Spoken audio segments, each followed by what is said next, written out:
তো আপনারা কে কিডনি দিবেন ঠিকঠাক করে নেন, আমরা পরীক্ষা করে সবচেয়ে ভালো কিডনিটা নিয়ে যাবো। আপা আমি নেশা কর, আমার কিডনি ড্যামেজ। আপা ডাক্তার সাহেব অপারেশন করে দুটা কিডনি ফালাই দিয়ে দুটা প্লাস্টিকের কিডনি লাগাই। এই প্লাস্টিকের কিডনি দিয়ে কি লাভ হইল কোন? আব্বা ও আব্বা, ডাক্তার সাহেব আমার বাবার কিডনিটা নিয়ে ফেলাইছেন। ও আপনার কিডনিটা সত্যি সত্যি নিয়ে ফেলাইলা? আরে আমি ওনার কিডনি নেবো কেন? ওনার ফুড পয়জনিং হয়েছে, আপনার স্ত্রী আমাকে ফোন দিয়ে আনলো। আর শোনেন মুরব্বী, আপনি পানি ফুটিয়ে তাপ ফিল্টার করে খাবেন, তাহলে আপনার পেট কিডনি দুটোই ভালো থাকবে।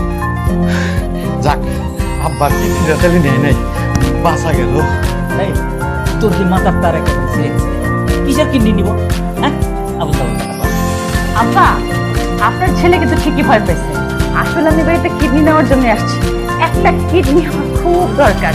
ডাক্তার সাহেব যেহেতু আসছে, সবার কিডনিকে পরীক্ষা নিরীক্ষা করে দেখতেছেন। কিডনি নিবা মানে? ও বৌমা, তুমি এগুলো কি কইতেছো? আমাদের আপনার কোনো ভয় নাই, আমরা মহিলার কিডনি নিব না, মানে মহিলা মানুষের কিডনি দরকার নেই, আমাদের আসলে পুরুষের কিডনি দরকার, তাই না ডাক্তার সাহেব? আর ডাক্তার সাহেব তো এখানে আছেই। তো আপনারা কে কিডনি দিবেন ঠিকঠাক করে নেন, আমরা পরীক্ষা করে সবচেয়ে ভালো কিডনিটা নিয়ে যাবো। দেখছো আব্বা কি বলে এসব? আপা আপনার যার কিডনি পছন্দ হয় তার দেন, কোনো সমস্যা নাই, আমি আপনার বাধা দেবো না। আমার বিষয়টা খুলে করি। আমার ছোটবেলায় 2 কিডনিতে ঘা হয়েছিল, ডাক্তার সাহেব অপারেশন করে 2টা কিডনি ফালাই দিয়ে 2টা প্লাস্টিকের কিডনি লাগাই দিছিল। এই প্লাস্টিকের কিডনি দিয়ে কি লাভ হইব কোন? আপা আমি নেশা কর, আমার কিডনি ড্যামেজ। এই খারাপ, এই ধরবি না, এদিকে এদিকে। সবাই যেহেতু যাই নাই ফেলাইছো যে আমি কিডনি নিতে আইছি, তো সবাই রেডি থাক। ডাক্তার সাহেব আছে, সবার কিডনি একে একে পরীক্ষা করা হইব। সবচেয়ে ভালো কিডনি যার, তার কিডনি আমরা এখানে অপারেশন করে নিয়ে যাবো। আমি নেশা কর। এই চুপ, এই যা দিকে যা, বই দিকে মা।